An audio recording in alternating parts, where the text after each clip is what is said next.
Here in this video, I'm going to show you how to make this coconut planter.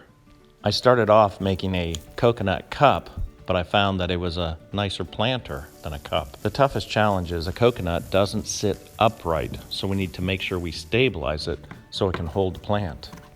So you start by drilling out the holes to get all the milk out. Unfortunately, this coconut did not have any milk, which means the coconut's no good either. This won't stop us from making a pot out of it, so we'll secure it in the vise the best we can, and we'll use a handsaw to cut the end off.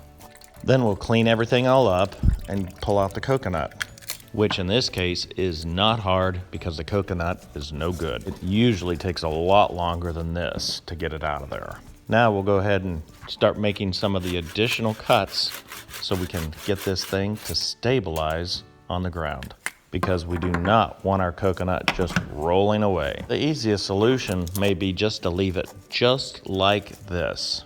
But in this case, we're gonna go a little further with it. We'll trim off the edge. We'll pull the blade out with this little crack that we've got and then glue it back later. Now I'm gonna take a sander and just kind of clean up the upper edge and leave the rougher edge on the bottom so it still looks like a coconut.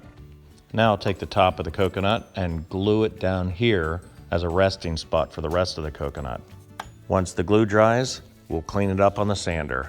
Now you can plop the coconut right down into the holder. And that's just about it. Now you can put your plant in and you've got your coconut planter. I appreciate your time and thanks for watching.